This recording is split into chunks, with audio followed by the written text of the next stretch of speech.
যুক্তরাষ্ট্রের নবনির্বাচিত Republican president Donald ট্রাম্পের নতুন এফবিআই প্রধান হচ্ছেন ভারতীয় বংশোদ্ভূত ক্যাশ প্যাটেল।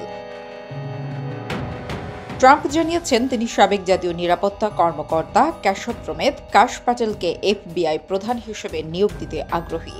কাশ প্যাটেল নামেই তিনি বেশ পরিচিত। রোববার 1 ডিসেম্বর এই প্রতিবেদনের তথ্য জানিয়েছে রয়টার্স। শনিবার দেওয়া এই ঘোষণার মাধ্যমে বর্তমান এফবিআই প্রধান ক্রিস্টোফার রেইকে বিদায় করার ইঙ্গিত দিলেন ট্রাম্প। এর আগে প্রেসিডেন্ট হিসেবে ট্রাম্পের প্রথম মেয়াদে জাতীয় গোয়েন্দা পরিচালক ও স্বরাষ্ট্রমন্ত্রীর উপদেষ্টার ভূমিকা পালন করেছিলেন ক্যাশ। তিনি এর আগে এফবিআইয়ের ভূমিকা বদলানোর প্রস্তাব রেখেছেন এবং মত দিয়েছেন।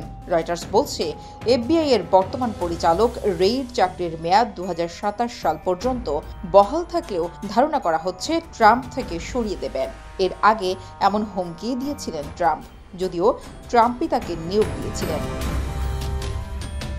কাশ প্যাটেল এর আগে যুক্তরাষ্ট্রের কেন্দ্রীয় সরকারের আইনজীবী ও কৌঁসুলি হিসেবে কাজ করেছেন। 2023 সালে তিনি গভর্নমেন্ট গ্যাংস্টার্স নামে একটি অনুসন্ধানী বই প্রকাশ করেন। এই বইটির ভূয়সী প্রশংসা করেছেন ট্রাম্প।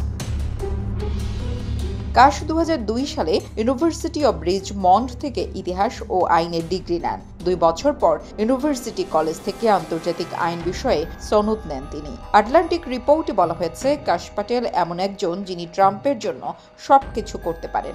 এছাড়া কাশ জানিয়েছেন ভারতের সঙ্গে তার গভীর সম্পর্ক আছে। জানা গেছে, প্যাটেলের মনোনয়নে সিনেটের ডেমোক্র্যাটদের কাছ থেকে কিছুটা বিরোধিতা আসতে পারে। এমনকি কয়েকজন রিপাবলিকান সিনেটরও আপত্তি জানাতে পারেন। তবে বেশ কয়েকজন প্রভাবশালী রিপাবলিকান নেতার কাছ থেকে সরাসরি সমর্থন পেয়েছেন তিনি, যাদের মধ্যে অন্যতম হল টেক্সাসের অ্যাটর্নি জেনারেল কেন প্যাক্সটন।